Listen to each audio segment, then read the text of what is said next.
All right, back again with another episode of stuff from my collection that is very special to me. We're getting into very heartfelt territory here with demo discs, specifically the PlayStation Underground magazine demo discs. I just looked it up to confirm because I've kind of lost count of it all over the years.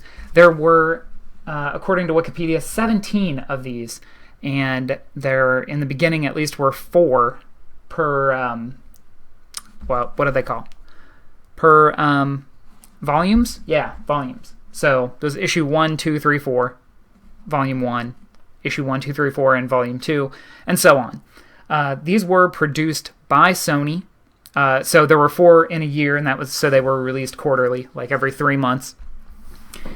And back in my day, this was the best. You could pay Sony I think it was $20 a year for 4 issues. I don't think it was $20 an issue.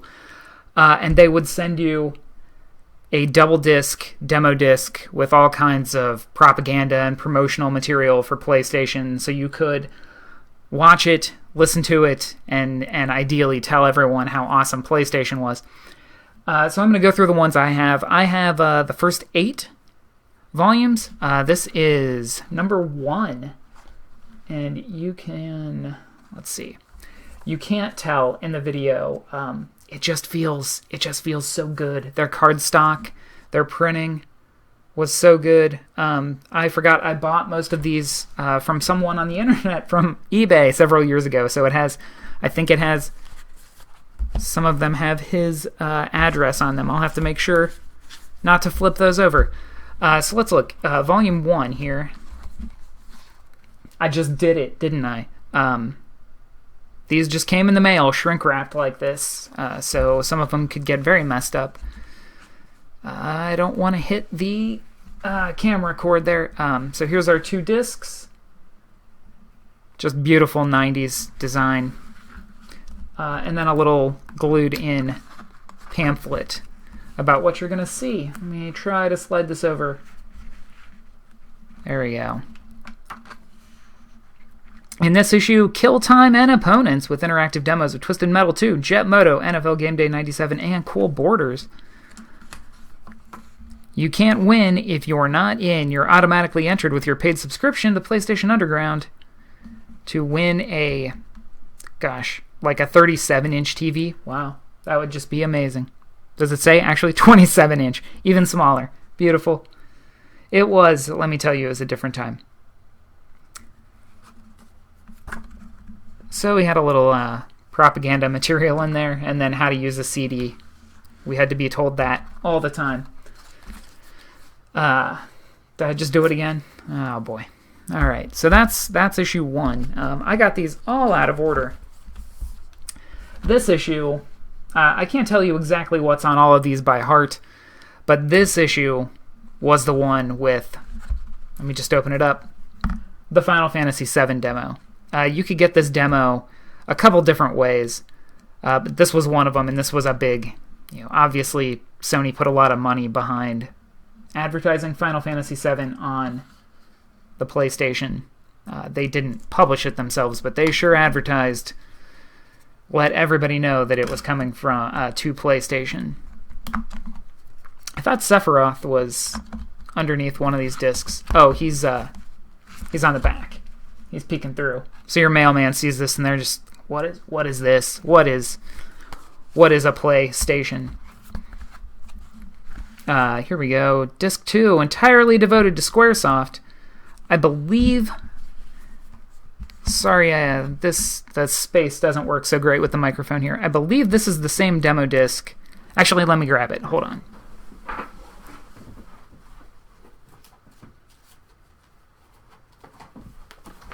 I believe this is the same demo disc as this demo disc.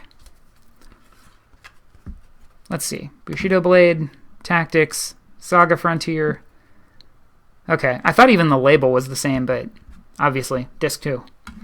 So I think it's the same one as one you could get from Square, and we'll get into this one eventually. I have many, many demo discs.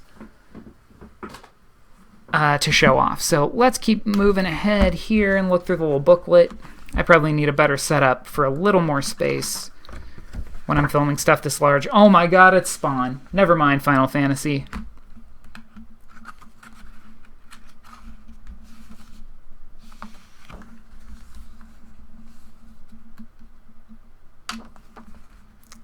I would also like to do several videos just playing through everything that's on these discs, but they're all, at this point, pretty well documented. Not least by Giant Bomb, who are personal, I was going to say personal fans of mine, that's not true. I am personal and professional fans of them, and their work with demo discs, even though they goof on a lot of stuff that I still take pretty seriously. Pretty much to heart. This is issue 3. This does not have a guy's address on the back. Issue 3, you know, Blasto. They were trying to make it happen. This was voiced by Phil Hartman. I'm sure it says, yep, right there. Oh no. This disc is upside down in here. And the case is cracked, and this disc has a not minimal scratch on it. I don't know why that was upside down. There's our volume 3. And let's take a look at our little booklet. Issue 3. Sorry, not volume 3. One of the other hallmarks of the PlayStation Underground is that there were... oh, I thought that was going to say it there. They had a lot of codes on these things. Your techno questions. That's not the wording that you wanted to use there. There would be different screens on the discs. There was a whole terrible, awesome menu system that you could flip through on the discs, and at different places you'd punch in codes to unlock hidden demos or hidden videos. And some of them were pretty like major demos. Like you just had to find a code to get this demo. And I guess I definitely never got into it. I was never one to sit there on a screen and just push every button combination to see if it was a code. But some people obviously did. And the last one for Volume 1 is Issue 4, the 3D holiday issue. I'm not sure what makes it 3D. Here's our front, inside, and back covers. I don't know, is that from Cardinal Sin? These guys? They're kind of a nightmare. This was distributed from Lafayette, Indiana. It's interesting. Do they all say that? Yeah, they do. There's our green and red holiday issue discs. That's festive. Also, Spawn. Spawn's very festive. So let's have a look at our little pamphlet. Uh-oh, this one folds out all kinds of different ways. Ah, God, Intelligent Cube is so good.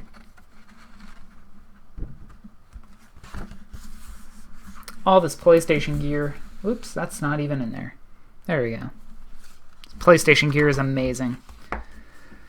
So there's Volume 1. Let's move on to Volume 2, which one is Issue 1.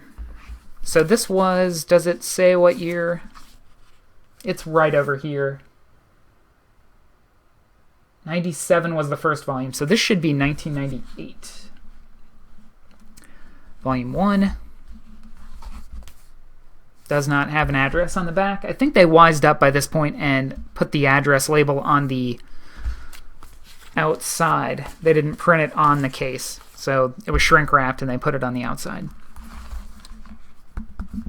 So we have, this was some of my favorite crap on these discs.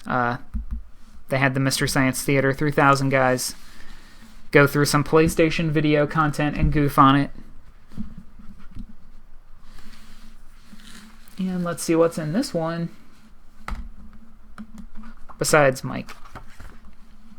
Good old Kaz Hirai. Top dog at Sony America. I'm sure he had business cards that just said Katsuo Hirai. Top dog.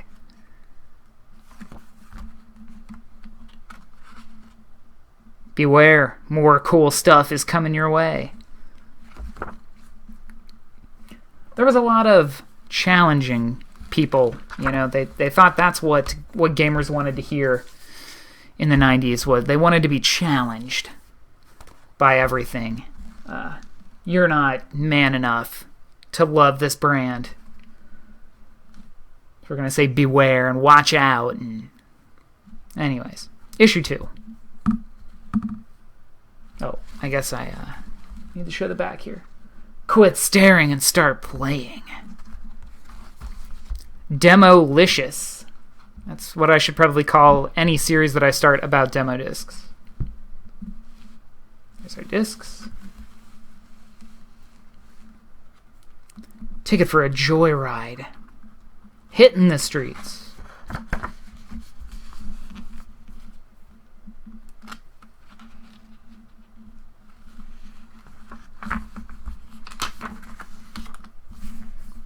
Oh, the DualShock was so good. Bonus items. Hidden vehicles and tracks in arcade mode. First, go to the bonus... Oh, is this... Go to disc 1 for even more codes. Oh, and the following issues, they would have a section where they told you the codes for the previous issue. So eventually you'd find out. I wish I had a Parappa beanie.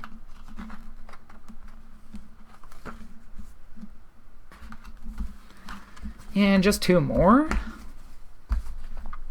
Volume 3, no address.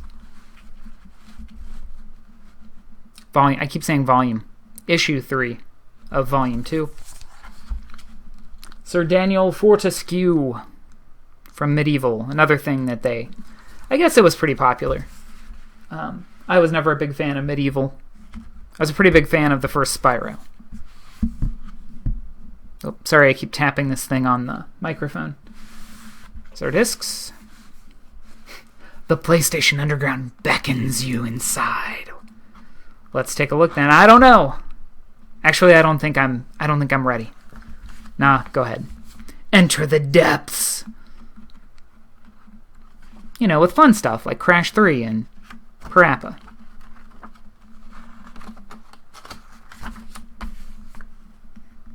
Get out of your dungeon and into these games. Terrible. Oh, what kind of fashion can we get into? I don't think I want any of this. Maybe the backpack. That Jet Moto shirt's pretty cool. You own it, so don't loan it. Tell your friends to get their own. God, just tell your friends to be a shill like you. Oh, it does. One more page. Sheesh. It's really glued down there. Parappa's creator.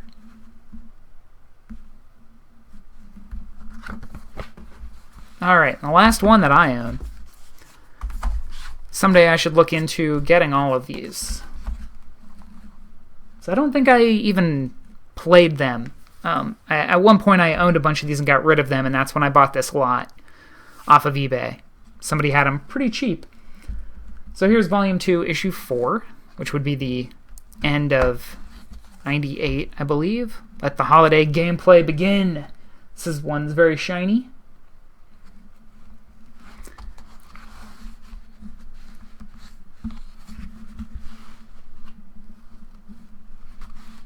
No holiday themed disc colors this time.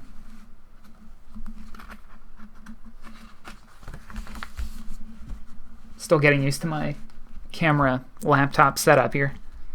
Ah, they put a Santa hat on her. Have you been naughty or have you been nice? Calm down. There's, God, not Mark Mothersbaugh. Nope. God, can't. I'm not gonna think. Never mind. That was a good interview, though. Jason Rubin, co-founder of Naughty Dog. Still talking about Crash at this point. More Lara with a Santa hat on.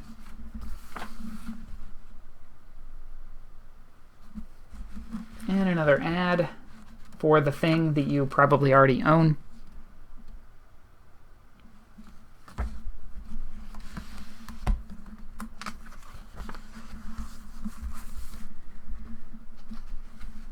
members only section of the internet. That is definitely a place I wouldn't go today. Alright, so that is all of our PlayStation Undergrounds. All of ours. All of mine. All of the PlayStation Underground issues. I'm just going to stack them up here, and that's going to do it. Is one of these mine? No, not even. Alright. There we go. I have plenty more demo discs to go over in future episodes, so stay tuned for those, and thank you for watching.